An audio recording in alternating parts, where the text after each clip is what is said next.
Welcome to the DC Daily Drop, your one-stop shop for today's important news in DC movies, TV, and comics. Here are your hosts, Tom and Zach. Hello and welcome to the DC Daily Drop. I'm Tom. And I'm Zach. And with our first Justice League movie just about 4 months away, which is crazy, we decided we wanted to look back on a Justice League movie that really almost happened, but never did. One that was canceled just weeks before the start of filming. One of the closest DC films, I think the closest DC film ever to being made that wasn't made. And that is George Miller's Justice League Mortal. This was being worked on in 2007, 2008. So like before The Dark Knight, that kind of time. It's written by Kieran and Michele Mulroney. And obviously it was going to be directed by George Miller. So we are going to be talking about the script for that film and what we think about it. And, you know, today we'll talk about the what the movie would have been like. And tomorrow we'll be talking about everything else behind it, why it didn't happen, and what we think how we think it would have worked if it had happened. So yeah, if you don't know anything about this, I guess spoilers for what a movie that was never made, but maybe they could use elements of it later.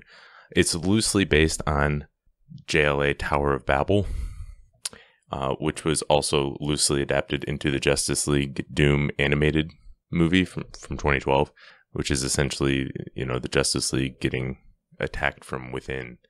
The team consists of Superman, Batman, Wonder Woman, The Flash, Green Lantern, Aquaman, and Martian Manhunter.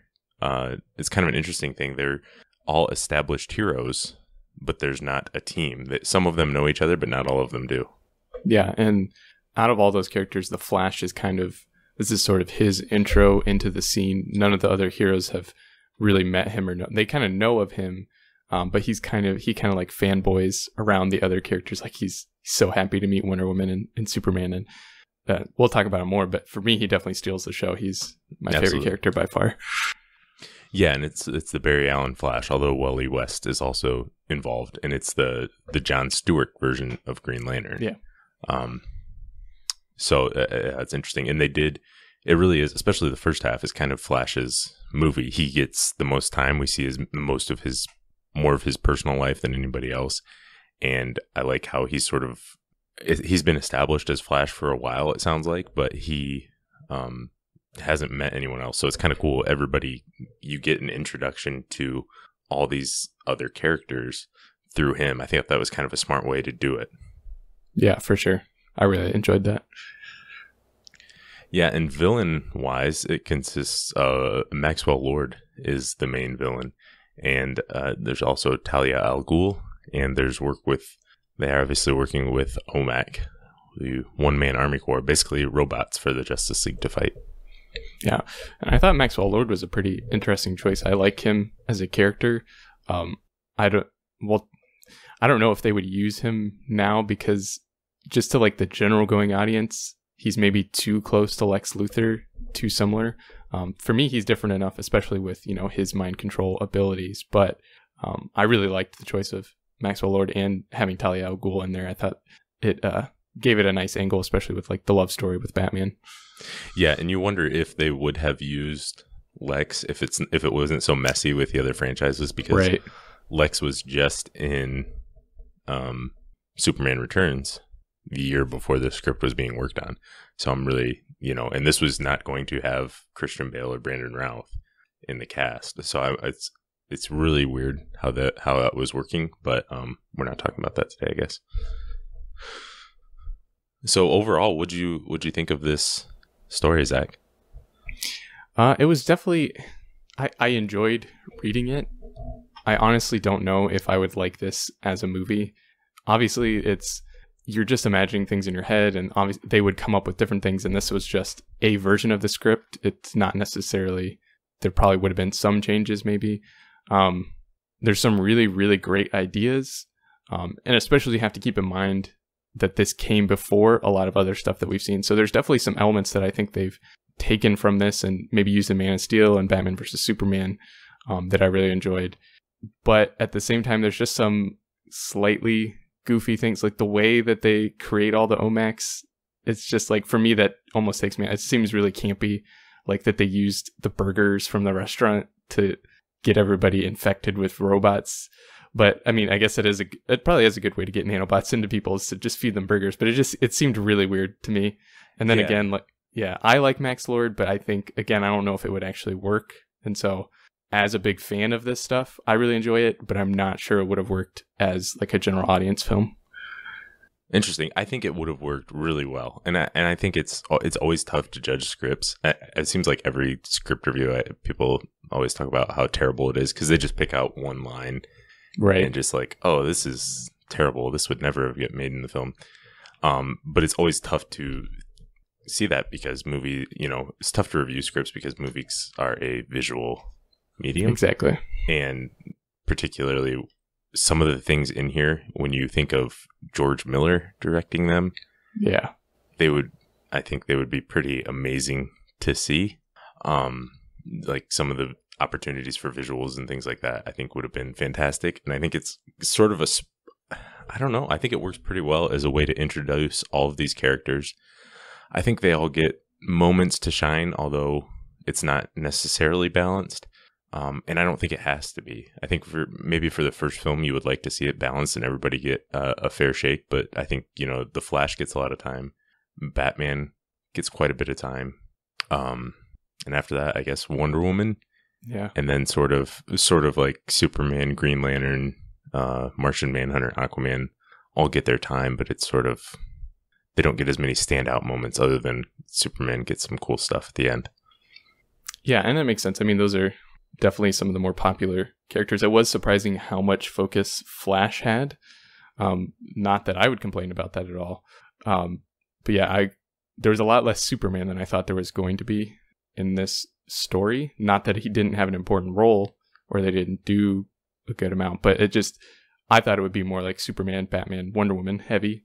So it was nice to see such a big emphasis on Flash. I think Flash would have been a breakout character for this film. He's fantastic at the beginning of it, and lots of cool things and fun, smart ideas with the super speed and everything like that. I really enjoyed that.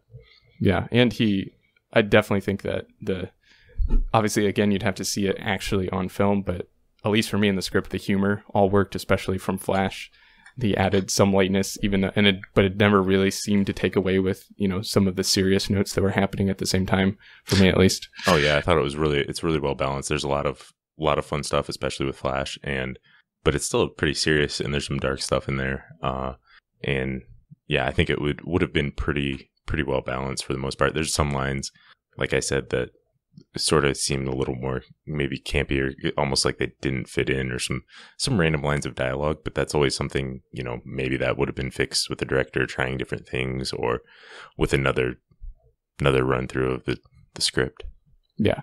And then there's also there's just some like tropes that you see in a lot of movies that, again, is hard if you can present it in a unique way, which I'm sure George Miller could probably come up with a cool way to present it.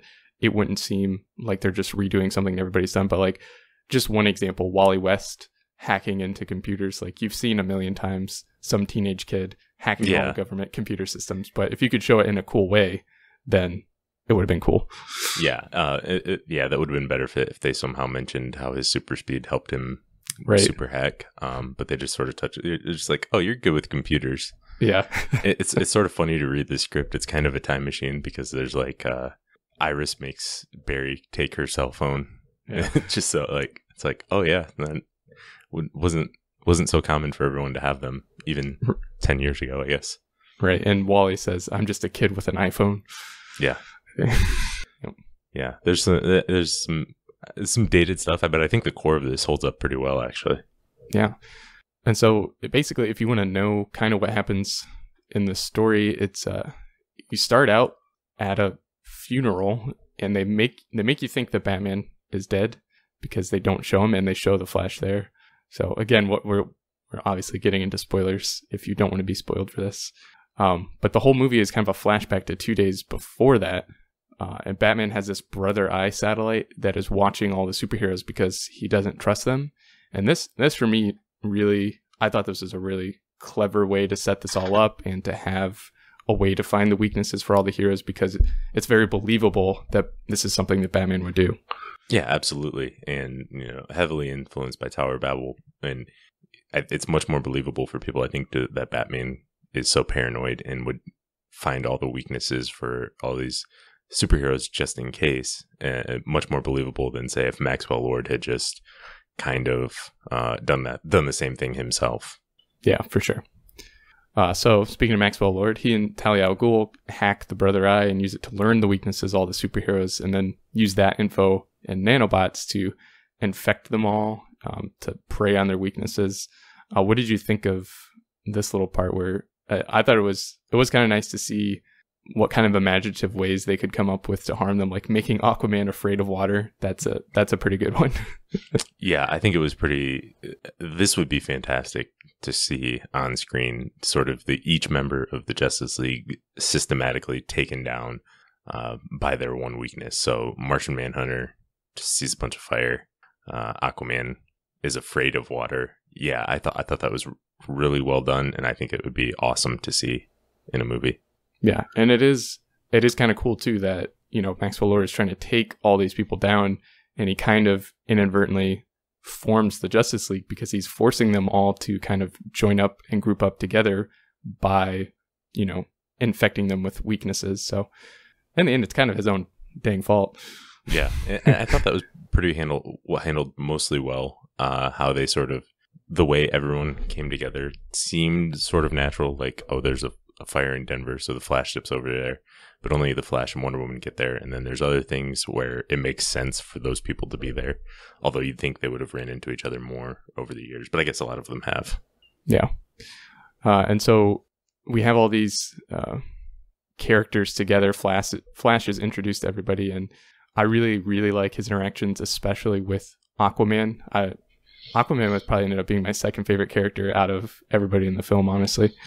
Yeah, he doesn't get a ton to do, but he does get some good lines in sort of grumpy Aquaman. And this is showing this is sort of a lived-in universe already. He's got the one hand chopped off, already. So he's already king. It's a very lived-in world. Yeah, and then around this time, Batman also runs into the first OMAC, the OMAC Alpha, which is like a guy who turns into a robot, and he beats him up pretty bad. And so we'll obviously come back to those OMACs later. So Superman takes everyone to the Fortress of Solitude to try to figure out what's going on, and Batman finds the fortress and tells them that it's all his fault because of the Brother Eye and everything. And this part really reminded me of like the end of Watchmen when they're at the kind of fortress thing, and Rorschach walks away from everything. I won't tell you what happened, but yeah. Different ending for that, but yeah. It kind of reminded me of that. Yeah. Yeah. And I think that's cool. I think this is something that would have been better if this part would have fit better in like a Justice League 2 or 3, where they're an experienced team, and then it sort of feels like a betrayal by Batman to have been tracking them. I think that's probably why it worked a little bit better in the comics than, say, here, because he doesn't work with anybody. He knows some of them, but they're not really close. It looks like him and Superman have a bit of a relationship, closer relationship, but I think it would be more meaningful if they had sort of had been the Justice League for a while, and then this happens. But I think it was still handled pretty well. Yeah, I didn't even think about that, because I think I was just... Obviously, you already know the Justice League, and you have all these preconceived notions that they've been together forever. And so it does feel like a betrayal, but yeah, that's a good point that they didn't really set that up in this film. They've set it up more that they haven't been together for a while, so it's a good point. But then they figure out how to remove the nanobots, and there's also a really cool scene where Flash gets infected, and he starts vibrating, and he like goes through the entire planet and back again.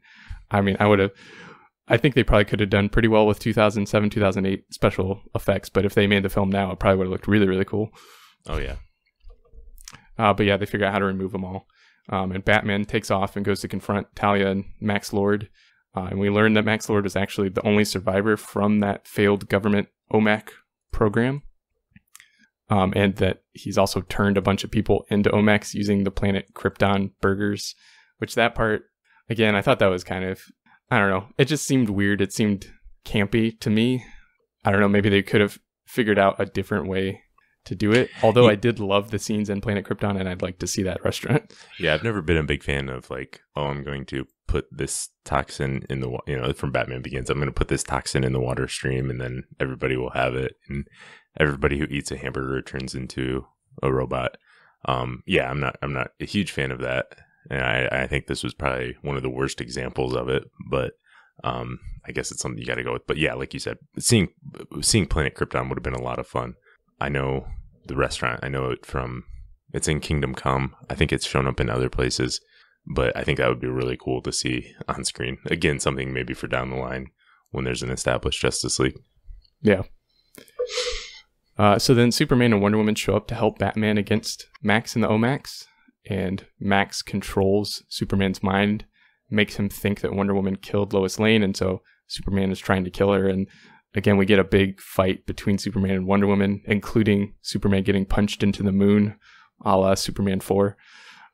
Yeah, I would love to see a fight between Superman and Wonder Woman. Not that I didn't like the fight between Superman and Batman, but they do have a little bit more equal powers, I think. Yeah, and I think this, again, I know some people don't want to see like evil mind-controlled Superman. I think something like this would be pretty awesome, just to see Superman unleashed and the whole Justice League sort of trying to take him down, led by Wonder Woman, and really struggling, just to show how powerful Superman is when fully unleashed. I think that was great. And what it also does is sort of proves Batman's point. Exactly. Yeah. Like what if Superman is controlled by something else? It sort of proves him wrong, even though, it's his fault that any of this is happening. He does have a point. Yeah. And then the rest of the league shows up to help fight all the OMAX and to try to stop Superman. And another thing that I would have loved to see is the green Superman construct from Green Lantern fighting the real Superman. That would have been really cool. That's really weird. I don't know if I've ever seen anything like that in comics or anything. It might be from something, but yeah, it's basically a construct of Superman. That's crazy. Yeah. And then so Max tells him that the only way to stop all of this, to stop Superman, is to kill him.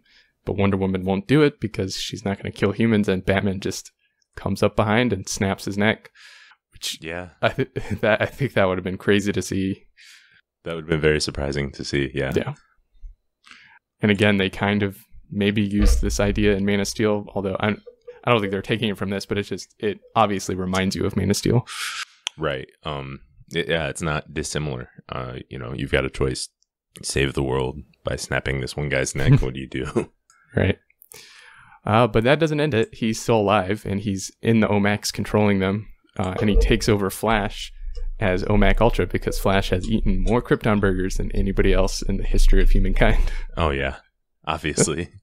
That's another fun thing they did with Flash, showing his appetite throughout and ordering a bunch of disgusting food. Yeah. And so in order to end it for real and to take everything down, though, Flash sacrifices himself, and we get a nice scene where he kind of slows down time, goes and says goodbye to Iris, and then comes back and goes past the speed of light, because we've already set up that if you go past that, you're trapped forever earlier in the film. And so he does that and destroys himself and the OMAC and Max, and Wally West becomes the Flash. So I think it would have been a very emotional time, would have hit well with audiences, but for me, it's upsetting to do so much like setup with Barry, to show him so much, to have him be such a focus, and then to kill him at the end of the film. But obviously that's kind of the point. Yeah, I was going to say that's kind of the point of it. Set him, there's a reason they're establishing him so well, so that moment at the end really hits you. You don't want to see him go. Right. So, yeah, so it worked because I did not want to see him go, and it worked for me. Yeah, and they have that Wally West established to be the Flash. Interesting, they also, something in the script mentioned Hal Jordan Memorial. Yeah. Hal Jordan Memorial Park or something like that I guess explains why John Stewart was the Green Lantern. I guess it was something like mortal in the title. You've got to show that even though they're heroes, they're mortal. Right. And so we get to see that funeral that we saw at the beginning, but this time we know that it's actually Barry's, not Batman's. And they all kind of regroup afterwards and decide that they do want to form some sort of league to ensure that there's justice. Yes. And Batman doesn't want... Yeah. That is not a line of dialogue. No, it's not. But Batman doesn't think that he's worthy to be in this league. But there's a nice touching moment. I thought some good dialogue between him and Superman about how he really is kind of the core of Justice League, because he's the human that, you know, he doesn't have powers, and he kind of keeps them grounded and, you know, shows them what they're fighting for, really. Yeah, and I think that's pretty cool. And there's a funny moment. I would, if I didn't mention how when they're all in the Fortress of Solitude, I think it's Aquaman who's like, "Well, has anybody checked on Batman?" Right. And the Flash's response is just like, "Batman, why would they go after him? They're only going after people with superheroes." Really funny dig at Batman. That was funny to see. But yeah, so it kind of comes around at the end there and shows, yeah, he's important too. Yeah. And so they have decided to form up this Justice League, and what do you know? Right in time, there is a danger coming towards the planet, and it is Starro the Conqueror. Yeah. Who was the first villain that Justice League fought in the comics. So I don't know if that's setting up a sequel or just a fun adventure they would have in between. But yeah, overall, I really like this. I think this has a lot right going for it. What do you think? Yeah, so I guess sounds like I like it more than you. Yeah, talking about it again, I think I would upgrade how I feel about it. I still like, obviously there's just some small things, and you're going to have that with anything. Mostly the way that they got everybody infected with Omax, but again, that's so small. But then like using Maxwell Lord, I'm not sure about, and then killing Barry, which obviously works again, but I wouldn't want to see that. Well, he also went into the Speed Force, so he could come out. He could come at back, some point. So. Yeah.